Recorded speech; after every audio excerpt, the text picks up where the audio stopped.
Webinar. So, and Andrea, maybe don't leave me here alone. Bring Sohair, Sadaf, and Farah into the I spot. don't know where they all went. I'm gonna grab them right now. Okay, great. So we're going to do this final session for folks who've been in the other previous two sessions. They were really like an opportunity to learn from our speakers. And today's obviously also an opportunity to learn from our two amazing speakers. But we wanted to really focus a little bit more on concrete action and to do this call as a conversation. So I want to welcome Sadaf Shilwani and Farah Mahesri, who are two amazing philanthropic practitioners who are also very experienced in the context of humanitarian aid and global development, and are both involved in the network Global Development for Palestine. And we'll put a link to Global Development for Palestine into the chat. And we're also going to put Sadaf and Farah's full bios into the chat. We didn't want to take the time to read them all aloud, but they're both incredible, brilliant practitioners. Sadaf is a philanthropic consultant with a special focus on the Global South, and she currently works with the Elevate Children Funders Group, among other clients. And Farah Mahesri is the Donor Organizing and Leadership Development Advisor at the Donors of Color Network. Welcome, and thank you so, so much, Sadaf and Farah, for being with us in this last session. I have to also say for shaping this last session, because we really all four of us really worked together to think about what we wanted to talk about and what we wanted to make sure we covered in the session. So really have been happy to be thought partners with you on how to have this conversation. So we wanted to start by talking about the relationship between humanitarian aid and philanthropy, which is obviously very top of mind, especially given everything that Sohair was saying in the introduction. Sadaf, could you talk a little bit about how humanitarian aid and philanthropy has always been politicized? Yeah, I'll jump in. So I think I wanted to start with this idea of aid washing because I think it's a good frame for us to use when we are thinking about how aid and global development, more broadly are politicized. So what is aid washing? And we're dropping a link that can help you learn a little bit more about it. But it's really the use of aid to launder the image of states, of corporations, of institutions. And there are a couple of ways in which it does this. It might be about reputational laundering. So as simple as, a corporate foundation diverting attention from its exploitative or extractive practices and sort of having band-aid responses that placate the communities and the countries in which it's operating. But I think it's even more pervasive and systemic than that in how it masks structural violence under the guise of neutral assistance or support. It's often tokenistic and depoliticizes, sort of fundamental structural injustices. And it's often very blatantly, explicitly used as a foreign policy tool. So you see many countries, for example, using aid as a means to advance their own foreign agendas, but sort of detracting a little bit again from the more, sinister maybe goals that they have, and letting us focus on some of the more supportive aspects of it. Let me talk a little bit about what this looks like in Palestine and in Gaza specifically. And it's because it's, I think, the most blatant, horrific example that we have of how this plays out. It's happening all over in the aid industry, but we see it more blatantly here. And so, for example, you see how the media and the discourse in development things that I have even been guilty of in my circle is when Gaza or Palestine is framed as a humanitarian crisis without actually naming the structural injustice, the occupation, the sort of the instigator and the harm that is being the person or the state creating the harm. What that does is actually supports, it normalizes, and it actually even benefits the occupier. So for example, you see the occupier getting away without following international law. The companies from the occupier benefit from contracts, whether it's transport or supplies. The occupier gets surveillance data. The occupier gets to decide what kind of work is supported and acceptable. And so what this does is it enables the status quo. It enables the strengthened establishment and power of the occupier via aid. One example that you can think about is when aid is conditional upon certain things being said or not said, certain activities being conducted or not conducted. What that does is if you're going to support aid, for example, that provides food, but doesn't actually allow any holding the the the police or the state accountable for human rights violations. You've, in essence, used aid as a tool to further the occupiers' goals.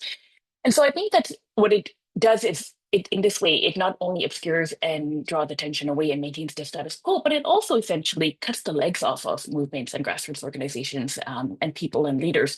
It NGOizes them, right? Essentially turns them into deliverers of projects and services, which keep people busy and do respond to very real humanitarian needs, but actually don't result in any structural change, which essentially helps keep the status quo and maintain the unjust power imbalance. The last thing I wanted to say is, the group, the part of the progressive philanthropy people that I'm around are always talking about decolonizing aid and shifting power, whether it's in philanthropy, in global development, and in aid. And yet so many of those same folks have been, deafening, like silent during this time. And so for me, it's really about, there's a recognition that there is, that global development and philanthropy do perpetuate systemic harm, colonial harm. And because of that recognition, we've come this far in having all these conversations. And yet there's this sort of inability to go beyond the metaphor, beyond the theory of like what decolonization means, into what does this actually mean in practice, and how do we actually put our actions and our money where our words are. If we as a funder talk about decolonizing our practice and yet aren't able and willing to really unpack what political powers are at play with Palestine and in our own work, then we're actually perpetuating those same colonial harms and interests. Maybe I'll stop there and hand it over to you, back to you, Rebecca. Yeah. Thanks, Sadaf. And Farah, I was hoping that you could like sort of take that background and talk specifically. I hate to even use the phrase Gaza Humanitarian Foundation because it's such a like bullshit. I don't know, is that the technical term for what it actually is? So maybe if you could just talk a little bit about what that is in practice. Absolutely. And thank you so much, Sadaf, for setting up that frame. And I think that the frame and the understanding is important also, again, to understand just how blatantly horrible the Gaza Humanitarian Foundation is, right? So we're talking about a global system that is already kind of ripe with aid washing, that is already ripe with this kind of condition of like, we create a structural problem and then we, sweep in as saviors and like put band-aids on things and try to solve some of the problems that we ourselves have created. And that's the ongoing critique that we hold of, as Sadaf said, of philanthropy, of this international space, the system of providing, being based in one country and providing support and assistance into another country, which is often called global development, international humanitarian assistance. Like it has all of these kind of different vocabulary around it. And that itself, as Sadaf mentioned, as others have talked about, like is in itself really problematic. And then you have the Gaza Humanitarian Foundation, which takes it to a level that is just genuinely hard to wrap our heads around. And I'm going to read a little bit about what that experience is like on the ground, because I think it is important for us to ground there. But first, I want to say the reason why I think it's important for us as philanthropy practitioners to talk about it and to really understand what is happening and really understand how international humanitarian assistance and international kind of philanthropy works is because, again, so much of this is being done in our names. It is making us complicit, right? It is taking all of the work that we are trying to do and lumping it together. And the work that the Gaza Humanitarian Foundation is doing genuinely does make all of us complicit in this project because they are doing it as philanthropy. They are doing it as assistance. They are doing it as we are addressing a dire situation. And by using all of the work that we do and co-opting it, they are also, again, making us all participants of it. And that's like, as with greenwashing and other types of washing, that's part of the project. It's done intentionally, but it's also part of the reason why we have to be, again, so intentional about pushing back against it. So apologies, I will issue a little bit of a trigger warning. This is hard to hear, but I think, again, it is important to understand exactly how the Gaza Humanitarian Foundation is working on the ground. And then I'll speak a little bit about what it is and also what we can do about it. So this is someone who was sharing their experience from having been there in person, trying to get food, right? It felt like I was in an episode of Squid Games. Thousands, tens of thousands sleep near the gate waiting for sunrise because the amount of food being distributed is so limited. I arrived at 2 a.m. and as dawn broke, a quadcopter drone approached the crowd and spoke in broken Arabic.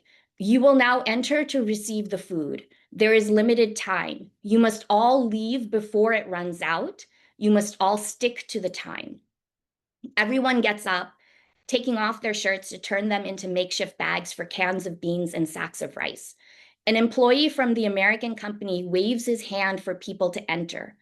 People rush in screaming. It felt like the day of judgment. We enter a large yard surrounded by iron fences.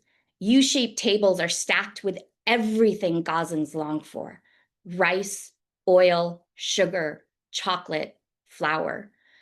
And because the supplies can only feed a few hundred people, the yard turns into something like a Roman gladiator arena. Whoever loses, their families will sleep hungry tonight. When the time runs out, the drone comes back, ordering people to retreat and leave the yard immediately. No one listens. Everyone is busy picking food off the ground. I saw a woman and her child collecting grains of rice mixed with sand, pouring them into a sack they were carrying. Then an Israeli tank takes position on a nearby hill overlooking the distribution point. It opens fire on the crowd. People scream and run. No one cares about anyone else. They step over the bodies struck by bullets. Everyone is just trying to survive. Right? And again, I know that's hard to hear and it is hard, but I want us to sit with that because again, this is being done as philanthropy. It is being done as charity. It is being done it is saying that the work that we are all trying to do is the same as what this is. And we have to be the ones to stand up and say, no, like that's not acceptable. We are not going to go along with this project. So the Gaza Humanitarian Foundation is a scam. It's a fraud. It's being set up by the Israeli military. And basically, the project is quite simple. It is, we will have an entire complete blockade of food. And then we will set up this foundation and we will go in and we will be the saviors and we will deliver food. And then we will get all of the good PR and we will get all of the good press. And we will get to be the ones who say that we are the only ones who are able to work effectively in Gaza. They did this also deliberately by dismantling the UN systems and other networks and structures in place in Gaza already to deliver food and to do the caretaking that was already happening. It's meant to squash the mutual aid networks that we've all been working on so diligently. But what I really want to focus on for a second, though, is the power that we have to push back against this, right? And so one of the things that has happened is that people are resigning from this project because it's not working, because it's supposed to be aid washing, because it is supposed to be a PR machine, and it's not working. So the head of the organization resigned, right? And partly he had lent his legitimacy. I'm not going to use his name because I don't want to give him more legitimacy, but he was a veteran. He had really come in hard being like, I worked in conflict zones. I know how to do humanitarian assistance in the hardest contexts. And people went after him. They were like, this is unacceptable. If you know what you're talking about, you know this isn't humanitarian aid. You know this is not, it's not even within the realm of the work that we do. It is just cruelty and inhumanity. He's resigned. The Swiss government has started an investigation into this organization, saying, again, it is so legitimate that we cannot allow it to exist. And so they're having to move their operations from Switzerland back to the United States because the US is, of course, the one entity that will protect this project at all costs. Boston Consulting Group, BCG, a very well-known kind of consulting group, had helped set this up, and they have had to pull their team off of it because, again, it is just so universally bad. But that's where we can keep the pressure up, and we should really commit It doesn't matter if they keep telling us that they're the only ones who can get food into Gaza. No one should be donating money to them. They are doing a massive fundraising ride. But we also have, and we'll talk about power in a little bit, but also being very intentional. If someone touches the Gaza Humanitarian Foundation, it should be clear that there will be accountability, that you are then not going to get invited to speak on panels about Gaza, that you are not going to be invited in as a peer, as a colleague.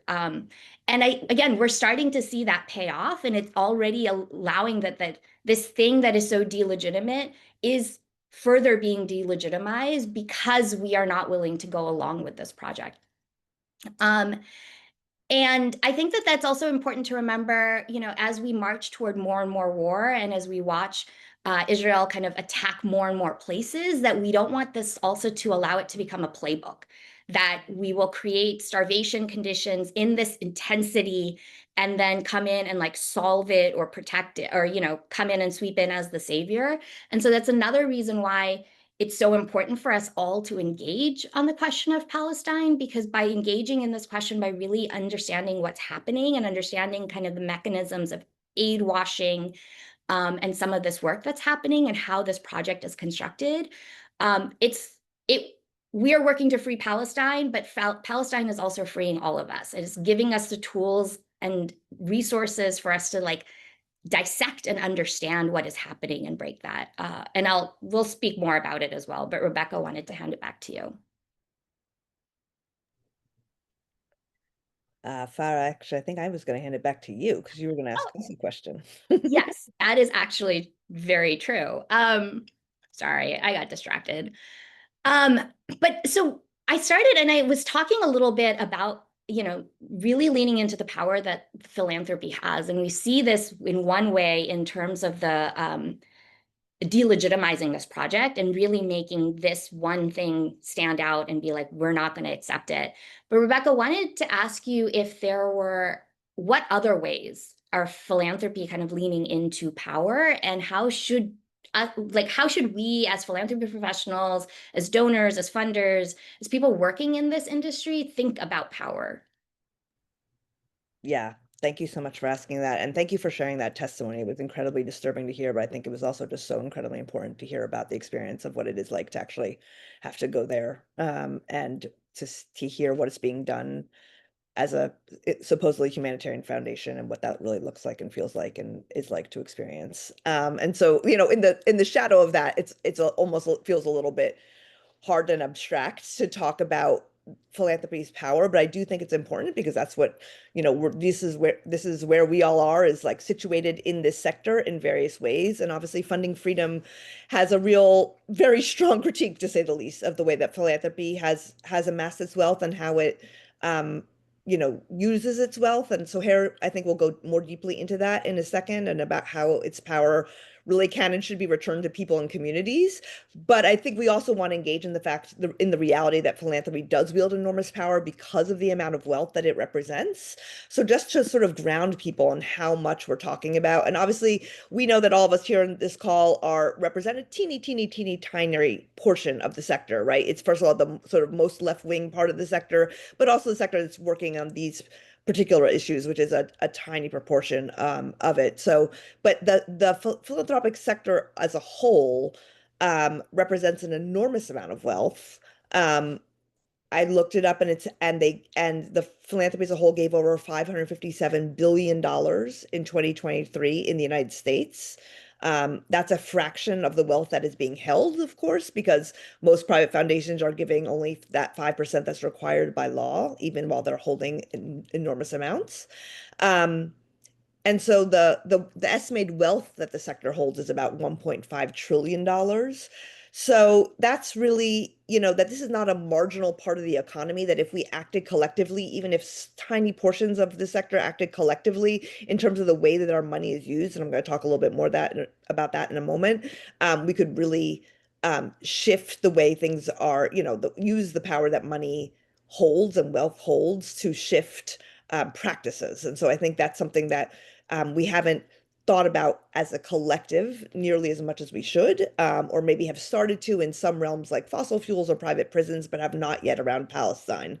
Um, and then I also wanted to mention that people who are giving as individual donors or as family foundations or as parts of networks are also often giving as political candidates. And of course, there's like legal um, separations that need to be made because of because of the system that we live under. But that really represents a lot of potential power, the ways that people are supporting candidates who then become elected officials. And I think we need to be thinking about and how to how to connect those two kinds of power, the power that the institutions have and the powers that individuals have as acting as political actors through their wealth, and what that means in terms of power and influence.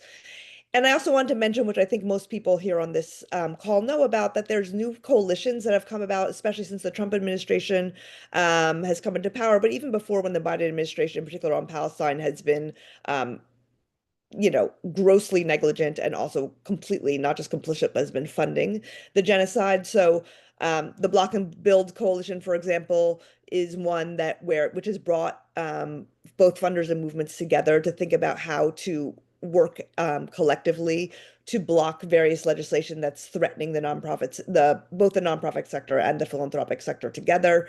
And the so far successful efforts to block what's called the nonprofit killer bill, that was actually been a broad effort that's involved both liberal and mainstream philanthropy as well. So it just kind of gives a glimpse into what is possible, I think, when philanthropy thinks of itself as a political actor in various ways.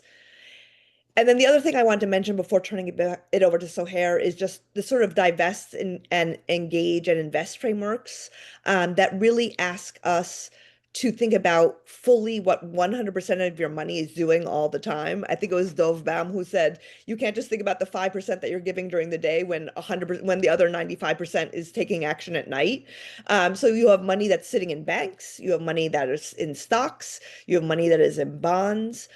All of that money, many foundations are obviously giving grants to movements and organizations that are fighting the very industries that they are then profiting from with the other 95%. And so we are really, eager for people to be thinking about, if you're holding wealth in stocks, how you can leverage and deploy that power through shareholder engagement and through divestment strategies, and as well as through like your investment principles, like how are you aligning your values with your investments? And we're going to talk about that a little bit more later today. But that, especially given the amount of money and the size of the sector that I mentioned earlier, that could really have an impact on corporate behavior, which is behind a lot of what we're talking about. So I wanted to put all that into all of your minds, which we're going to again ask you to think about your own organizations and your own practices a little bit later in this conversation. But in the meantime, I did want to pass it to Sohair to talk a little bit more about how we can think about thinking beyond philanthropy. Thank you, Rebecca. Um, I think the importance of the conversation we're having today about philanthropy and linking it to aid is actually understanding the political reality that we're operating within, both in Palestine and globally, in times of genocides, wars, and not only in Palestine, in Sudan, in Congo, across the globe, and with the rise of repression, which is linked to the legacy of colonization and imperialism, which we always have to remember when we speak about repression in the global north specifically. And I think we in philanthropy have conversations, and we're going to have this conversation, I think, today on how to give better, how to move money in a better way, how to make long commitments, how to give flexible grants, how to ease on bureaucracy. These are conversations that we're going to have for sure. But I think it's the time to actually ask the more challenging conversation and push the philanthropic sector into a harder conversations about wealth, about how this wealth was generated, and to remind ourselves into frameworks that really center the question of harm that was done both in Palestine and globally. And the processes that I'm going to describe about Palestine are not exceptional to Palestine. There is certainly very stark and hard in Palestine, but I think it's a process that happened globally. And I think at this moment, we're required to think about this harm, to put it in front of us, also to think on the flip coin of that, which is how philanthropy can repair that harm, how we can speak in terms of reparation and in terms of moving wealth. And in Palestine, I think, and we often use the term NGOization to describe the process that happened all over the years, especially after the early 90s, the Oslo Accords. And Farah and Sadaf has spoken about humanitarian aid, the way it's played globally, especially the recent developments and escalation. But aid, and I'm not going to enter into the question of aid because I want to really center the question of philanthropy, has played a massive role in destroying infrastructure for liberation in Palestine. It's not only aid washing of crimes, but it's actually the killing of the basis of the liberation movement across Palestine. Now, philanthropy had not played a different role. We like to speak about liberal and progressive philanthropy as the more approximate to movements, as the one that resources grassroots organizations or work that is approximate to liberation work. But I would claim that, and many Palestinians would claim, and this is a conversation that Palestinians have been having for many, many years, that actually philanthropy has created a huge harm, not in terms only of conditional funding, vetting, frameworks of anti-terror, escalating competition, fragmentation of the Palestinian question into causes and geographies, the complete depoliticization of the work and professionalization of liberation work, and the segregation of it into areas and themes that someone across the ocean sets the priorities for. In addition to what we've witnessed way before October 7, but escalated after October 7 in terms of punishment and censorship and all of this. But I think the biggest harm that is often overlooked is the amount of shift in the culture of how we do the work on the ground. And people address it in terms of NGOs, but that harm has expanded into movements in Palestine. And how people actually do the liberation work in terms of individualism, killing really a lot of the values of mutual aid in the Palestinian community, which have existed throughout history. And I unfortunately don't have time to describe some of those. And really shifting the way we think about our own community in terms of the NGOs and Sadaf has mentioned it, into the question of giving services, recipients, clients, the language we use to describe our own community. And in a way, creating that class, or people sometimes deal with it as even an industry, which circulates the same class among the Palestinian community and really creates a huge gap between those who do the work and those who are really the most marginalized, and those who are actually doing some of the liberation work on the ground. And I'm not saying this to undermine the work of Palestinian organization. I'm saying this because there is a need and there is a process of reflection that is happening, especially after October 7, among our community, and how we shift back the culture of the way we work, how we actually do the work without the question of the money and resources being the first question we ask, how we start with the need, with what we need to do, and then think about resources in terms of solidarity, of support, that does not corrupt the nature of the work. And I think that's a global phenomena, as I said before. And we've seen how philanthropy acted when people stood in solidarity with Palestine, especially Black-led, Indigenous-led, and organizations in the global South. The pushing for stay in your lane, how liberal philanthropy wanted you to do that work, stay in your lane, and how you were punished if you kind of overcome that fragmentation and thought as a movement that is connected across the globe. And I think what I want us to invite us to do now is actually think about lessons from the moment of the genocide. The moment of the genocide is definitely one of the most devastating moments in Palestinian history, but also without romanticization, I want to invite us to see how people in Gaza found ways to do the work still in the existence of big aid and big philanthropic organization, by the way, who sent money without actually intimate knowledge of the community, of the way it works, of the dynamics on the ground, how people who have lost their initiatives, their organization have emerged and did smaller initiatives on the ground. And from the work I do, my other capacity in Dawa, we've seen how people started to do health work, food baskets, really dealing with the community as their own family in every aspect.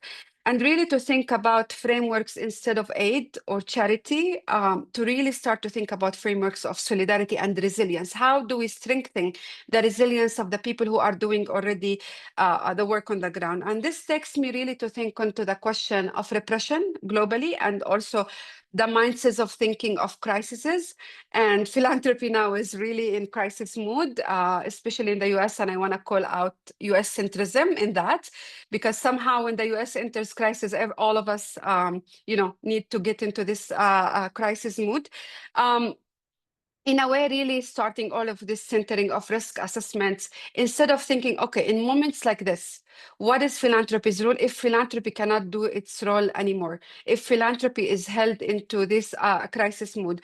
And I think we need to bring the conversation of moving beyond philanthropy. How can philanthropy transfer wealth to really and move money to get movements out of dependency, to fund long-term work that can base long-term work and long-term infrastructure for movement. And this can happen in multiple ways that we can discuss further, but definitely not moving wealth in ways that we move the money for crisis, we spend it immediately, and then we start to wonder after that how we can sustain our movements. So really, the urgent need into shifting into solidarity models that can sustain a longer term of the work of the movement. For example, what would it like for philanthropy, instead of funding, I don't know, through grants, a movement having a space, instead of that, actually moving wealth that the movement can own that space and not need that grant anymore? What does it look like to move resources for movements to create income generating community projects that can sustain them?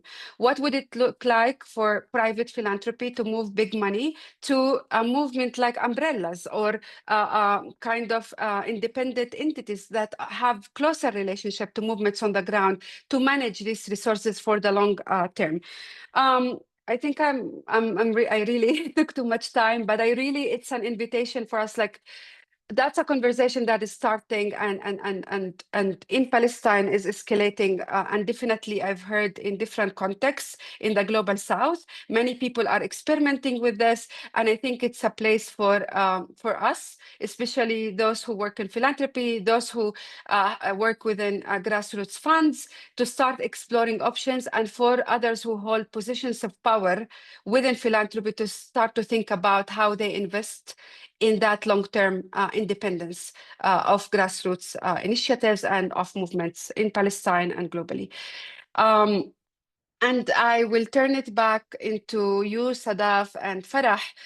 And I want to ask, going back to the question of how philanthropy can act with the aspiration of moving beyond philanthropy. At this moment, we're dealing with the need to listen to what movements need in the ground in Palestine and in other contexts.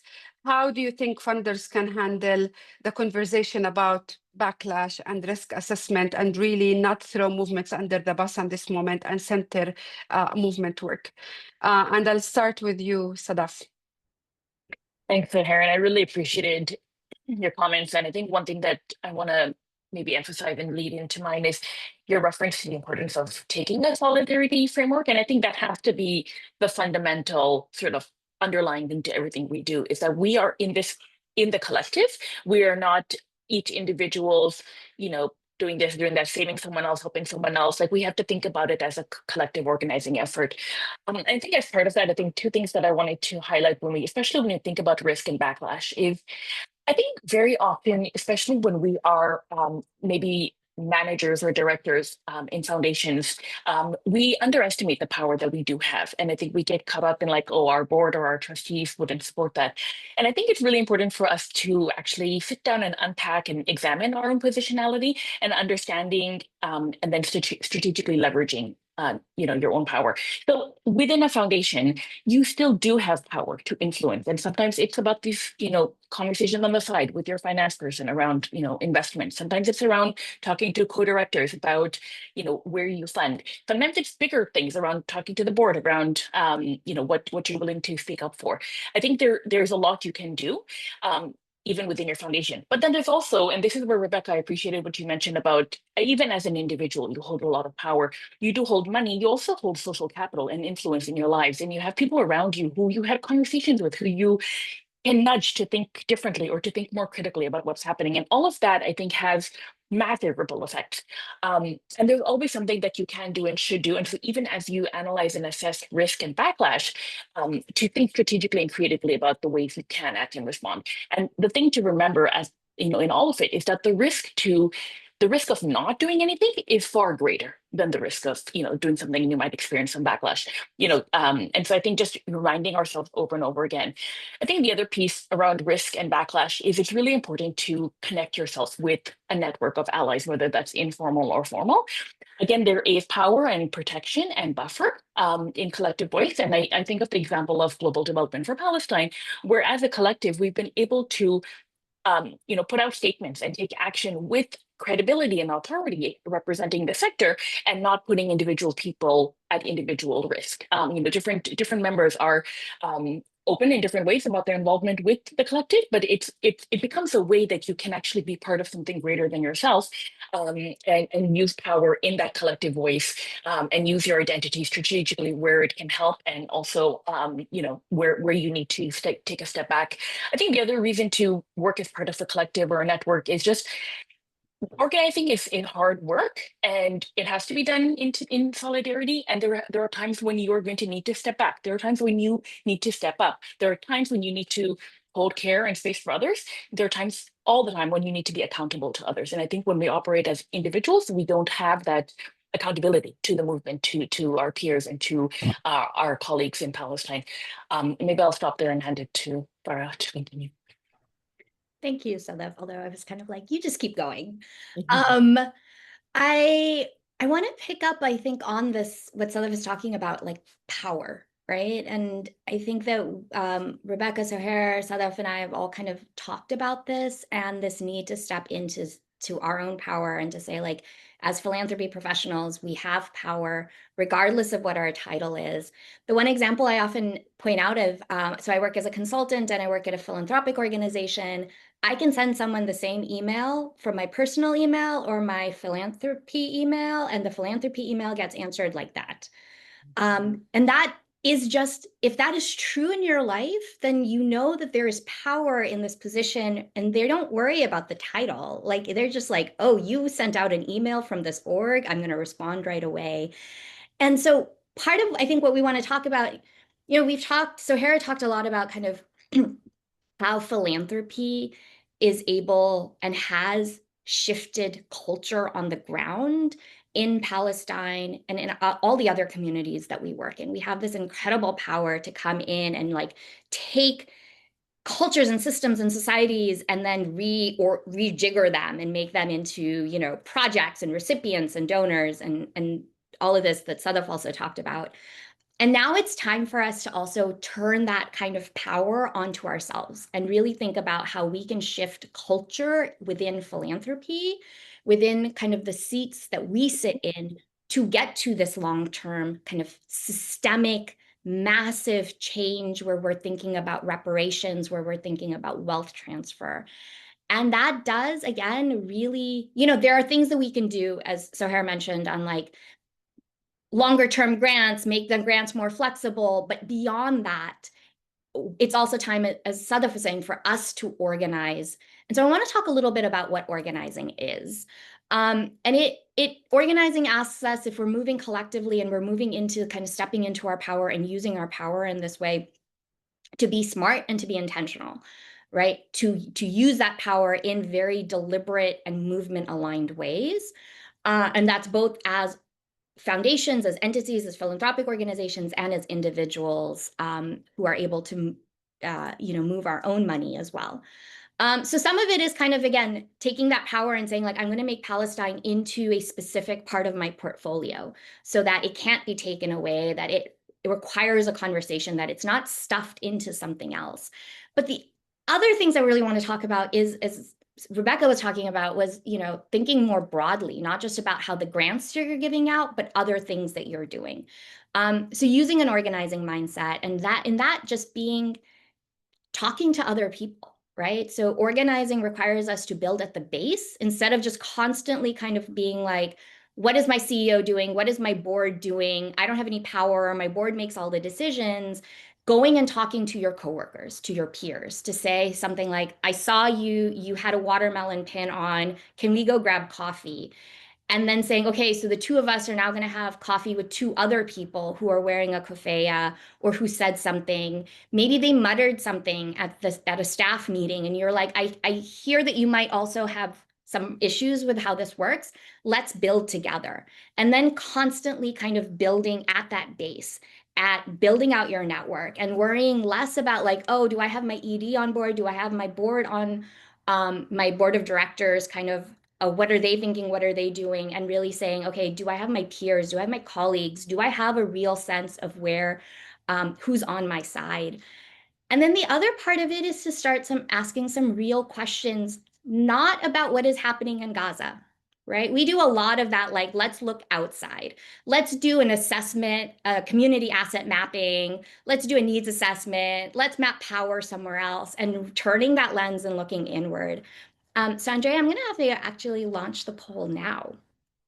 And so these are questions that we should be asking ourselves, and ones that we really should be able to kind of answer. So I'm just going to give everyone 2 minutes to go through and answer these questions.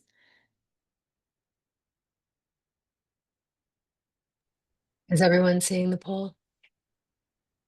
Great. I am, yeah.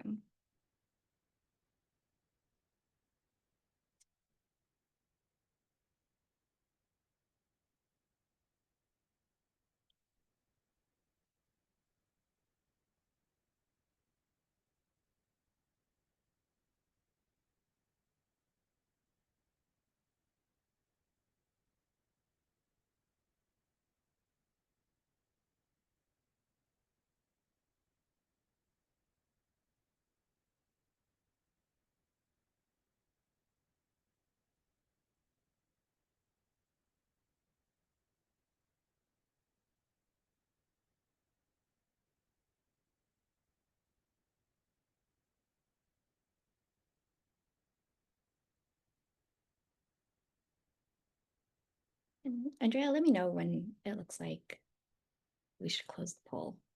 We've got about 45% of folks who have responded, so I'm going to wait a little bit longer. Excellent.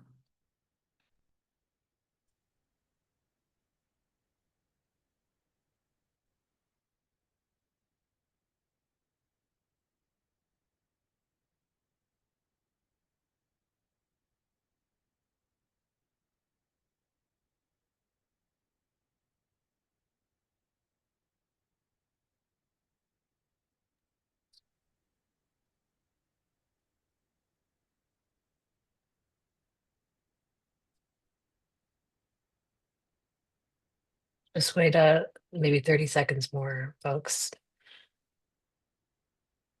Great. So keep answering the last few questions. But again, this is, you've now kind of started collecting your people. You know who of your coworkers are also engaged on Palestine. You know who is kind of also has questions. And now instead of you having to go talk to somebody, there are 20, 30, 50, 80 of you. You're all using that power, all saying like, no, we work here too. We have some power in philanthropy. And then it's asking some of these questions and turning that lens on yourself and really being like, okay, do I have all this information, right? There's a reason why the student movement slogan was disclose, divest, we will not stop, we will not rest, right? There was a like, we are going to keep asking these questions until we have the answers.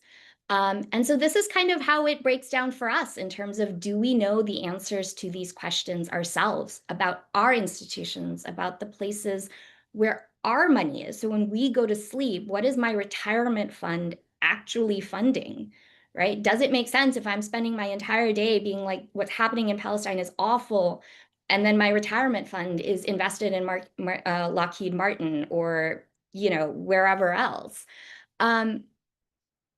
And it doesn't mean that we have to know the answers to all of these questions right now.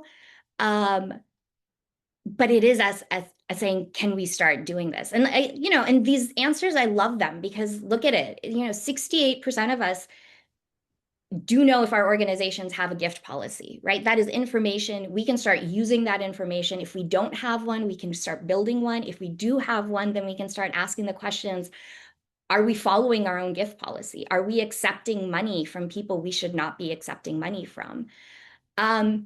You know, 43 of us do know if we have an investment policy. And again, an investment policy, and even if it's aspirational, is hugely important in setting the values that your organization believes in.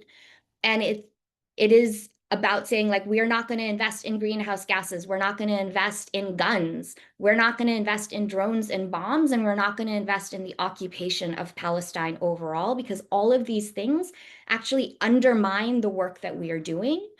And so also kind of, you know, does your organization share this information transparently? If you are sitting as staff at an organization and you're like, I have no idea what is happening at my own organization, use that same energy that we use to go out and like assess the field and understand grantees and know what's happening on the ground. Use that same skill set, that same energy, and turn that inward and be like, what's happening within my organization? How am I mapping and understanding what's happening here? And again, the biggest one, right? Like, do you know who your CFO is? That is hugely powerful. You've mapped power, you know who's making financial decisions, and that allows you then to start thinking about, how do I organize them? How do I have this difficult conversation with them? Not as an abstract, but as an individual, as a person, and kind of step into that as well. And so these questions, and then I think Sohair, in a second, I'll ask you to talk a little bit more about this toolkit that Funding Freedom is helping to develop that has some of these tools and resources in it as well.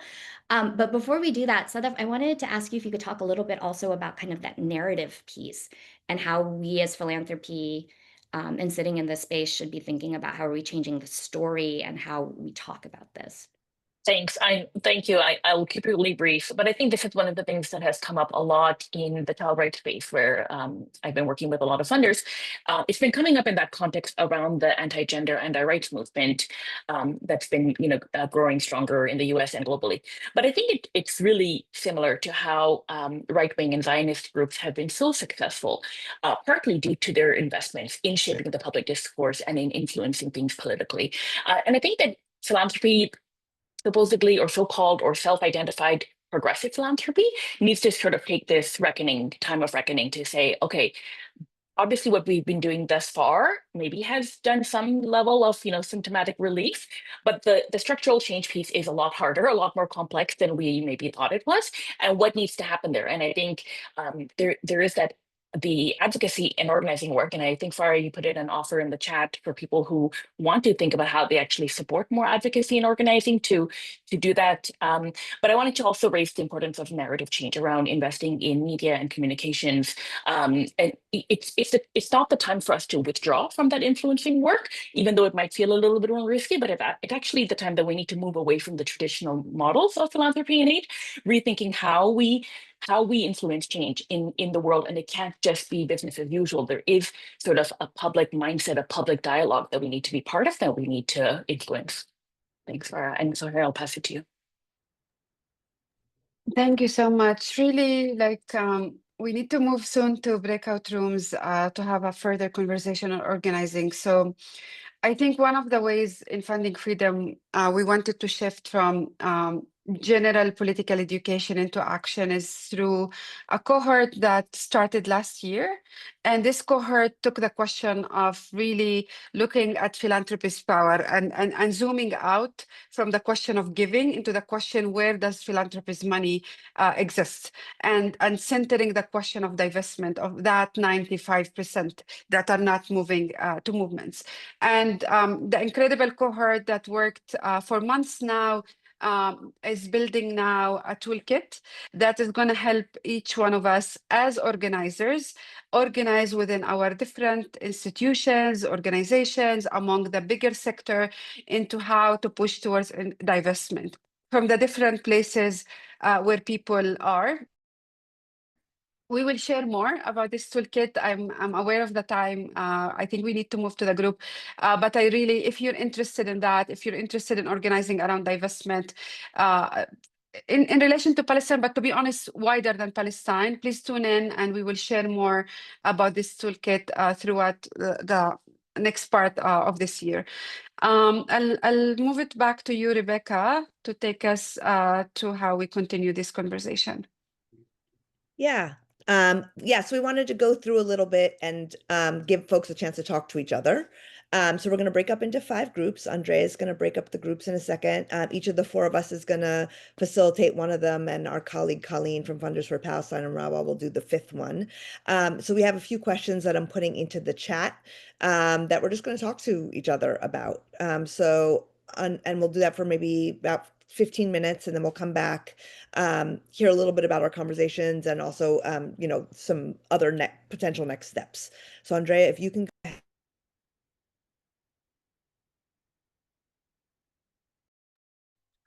Rebecca, you're muted. Sorry. Did you? Rooms are open. Okay, rooms are open. So folks, you should get a pop-up. And Rebecca, I'm going to put you in room 2. Great, thank you. No problem. That's weird. I don't know. Can you make me the host so you can be the co-host? Because I can't might be move able the to make. host.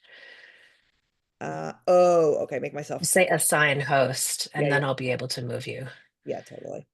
One sec. I'm going to pause